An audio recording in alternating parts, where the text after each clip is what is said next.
Hoje estamos aqui com o Marcos Saerti, que é especialista em plantabilidade e colheita e também produtor rural.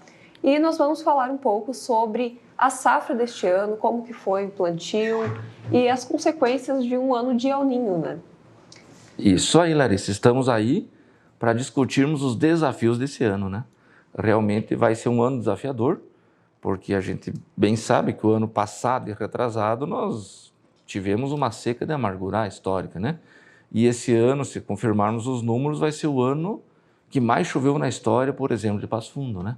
Porque nós tivemos aí em 3 meses quase 2.000 milímetros. Então, o desafio desse ano é ao contrário do desafio desse ano, mas a do ano passado, dos anos anteriores, mas como produtor a gente tem que estar se ajustando e tentando, vamos dizer assim, produzir com todas as diversidades, né?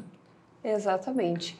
Então, vamos começar falando um pouco da palhada, né? Como o senhor falou, a gente vem de 2 anos de seca e agora um ano totalmente oposto, em que a gente tem uma alta pluviosidade. Como que isso afeta a palhada nesta safra?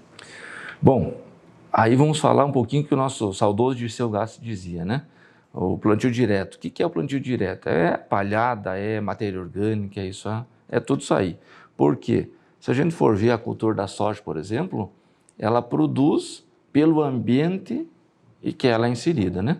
Ah, mas aquela soja lá eu coloquei o dobro de adubo químico, por exemplo.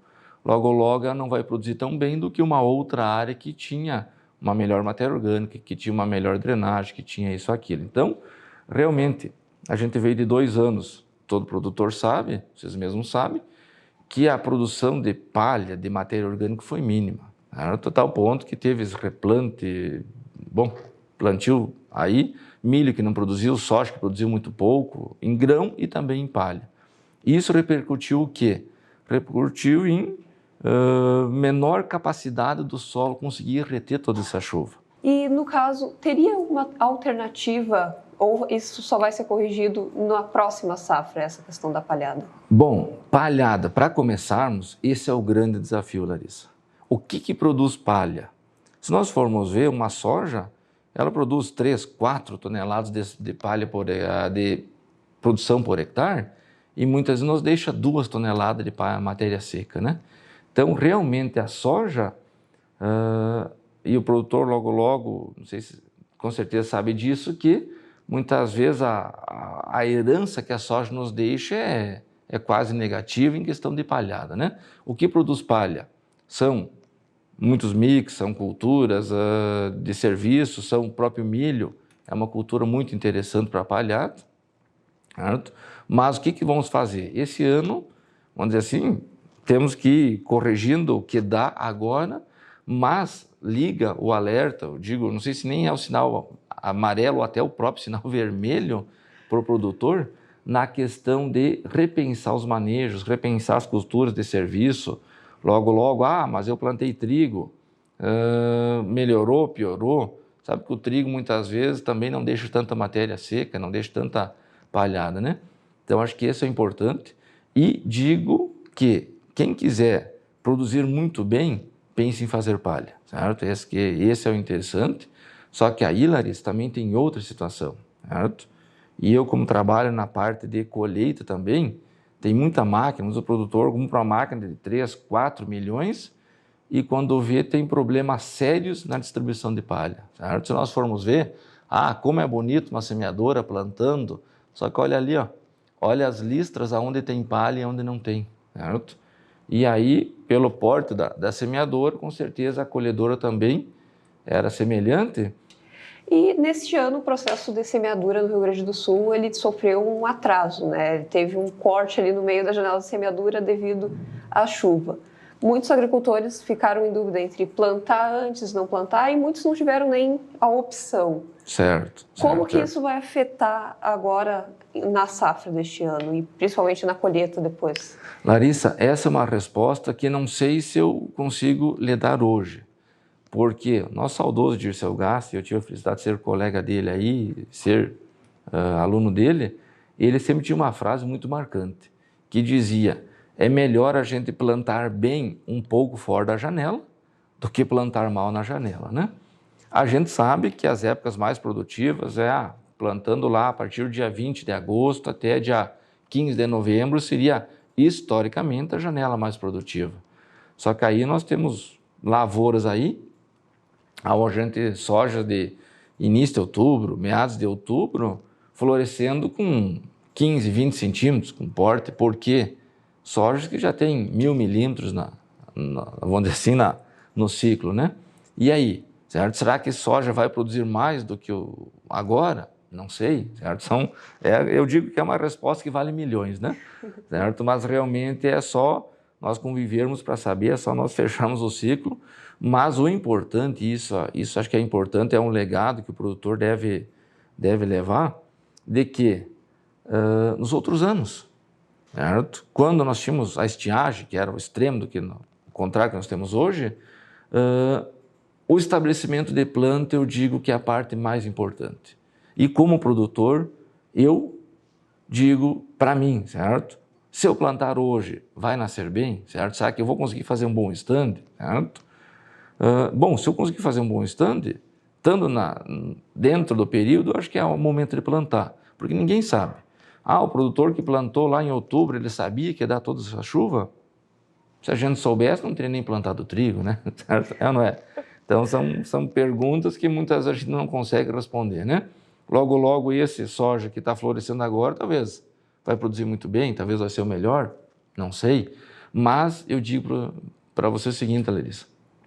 Hoje tem estudos mostrando de que quando a gente tem falhas de 20 centímetros, e 20 centímetros é isso aqui, ó, é menos de uma régua de 30, 20 centímetros no metro linear, a gente começa a ter perdas, tem perdas de 4 a 5 sacos por hectare. Por quê, Larissa? Porque o produtor ainda tem na mente hoje de que a soja compensa, certo? Ficou meio rala ali, a soja compensa. Uma coisa, Larissa, é vocês terem uma soja rala, mas a cada 10, 12 centímetros você ter uma planta. Sabe que isso não acontece muitas vezes, porque a soja, ficou meio rala, mas num metro você tem 12 plantas, em outro metro você tem 2 plantas, certo? Como é que aquelas 2 plantas vão compensar? Compreende? Então quando o saudoso Dirceu dizia de que a unidade que a gente deve contabilizar é as plantas, porque se cada plantinha produzir 20 gramas de soja, certo? Mas 20 gramas dá 120 sementes, num PMS normal para baixo. Se nós pegarmos lá 230 mil plantas por hectare, a gente tem uma produção de quase 80 sacos, compreende? Se a gente for pensar hoje, muitas variedades, a gente está colocando 330 mil plantas por hectare, até mais semente do que isso, 300 mil, vamos dizer assim, plantas por hectare. Se cada plantinha produzir 20 gramas, nós temos um número de 100 sacos por hectare, nós temos 6 toneladas, certo? E aí qual produtor que já fechou média de um talhão de 100 sacos? Existem pontos, vai lá no motor de colheita, tá mostrando 110, 112, os campeões de esportividade, 123, 100 e tanto, mas e fechar um talhão, certo? E o que faz a gente ter uma média boa é a gente ter uniformidade, certo? É a gente conseguir fazer com que todas aquelas plantas emerjam no mesmo dia, certo? O que é importante, o que é produtivo? É nós não queimarmos o vigor da semente, certo?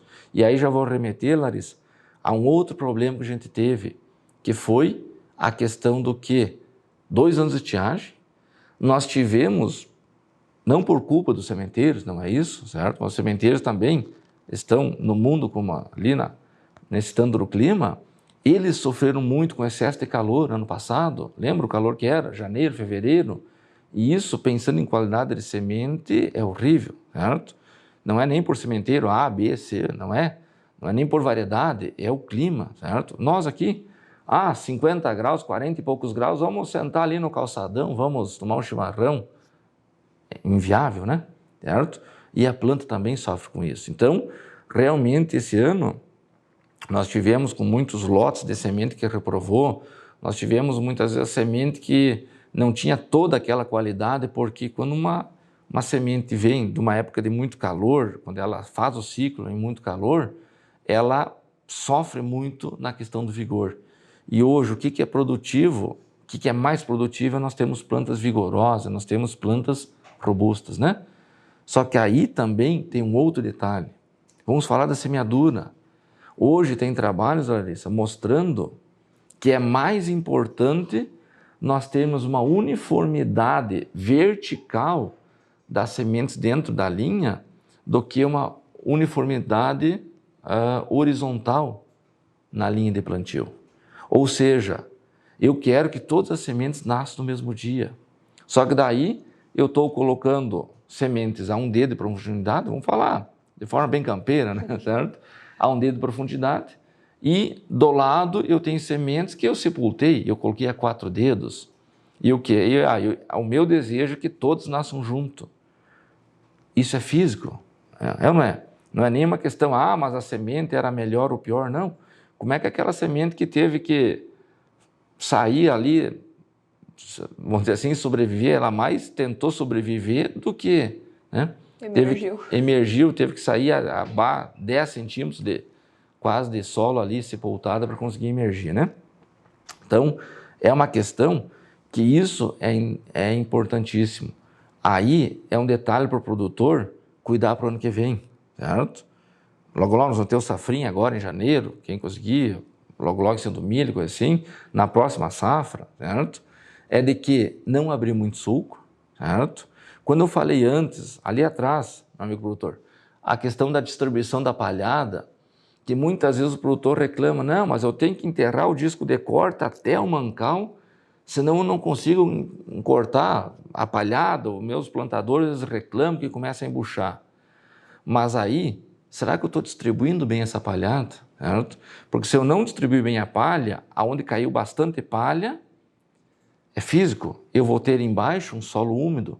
Se eu tiver um solo úmido, o disco de corte vai empurrar aquela palha e não vai conseguir cortar. E aí muitos resultam no embuchamento. E aí o produtor vai lá e mete disco maior e mete mais pressão.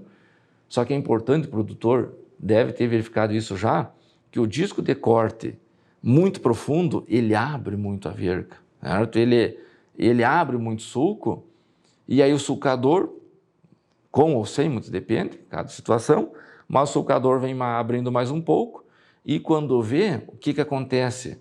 O disco da semente, certo? Isso é um detalhe, é uma coisa que eu peço para os meus plantadores e para todos os meus assistidos cuidar, confiram se o disco da semente, não o disco da distribuição, seja pneumático ou mecânica, mas o disco lá, o disco da semeadora, ele está girando.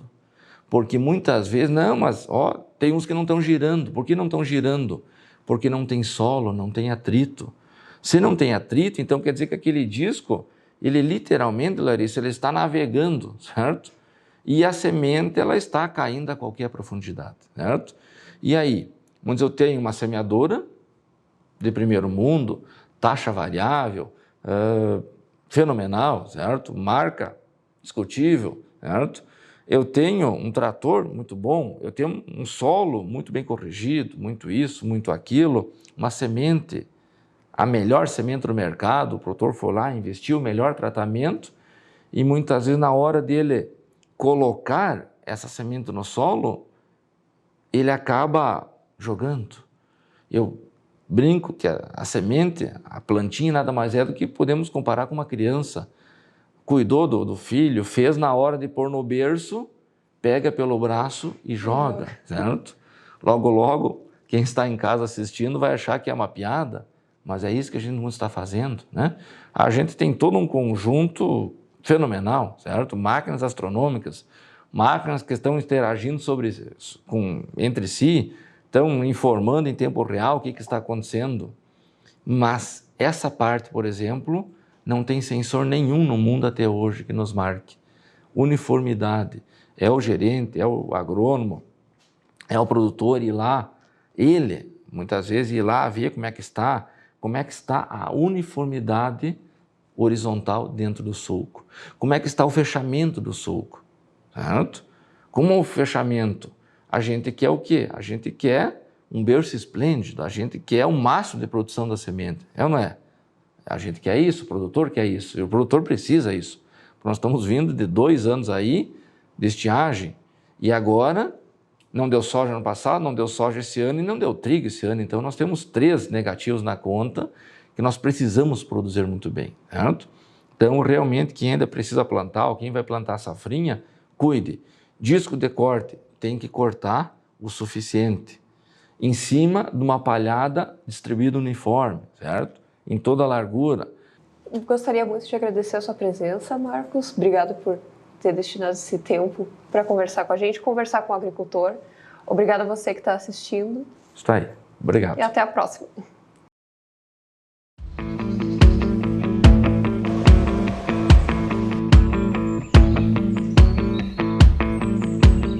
Atenção! Produto perigoso à saúde humana, animal e ao meio ambiente. Uso agrícola. Venda sob receituário agronômico. Consulte sempre um agrônomo. Informe-se e realize o manejo integrado de pragas. Descarte corretamente as embalagens e os restos dos produtos. Leia atentamente e siga as instruções contidas no rótulo, na bula e na receita. E utilize os equipamentos de proteção individual.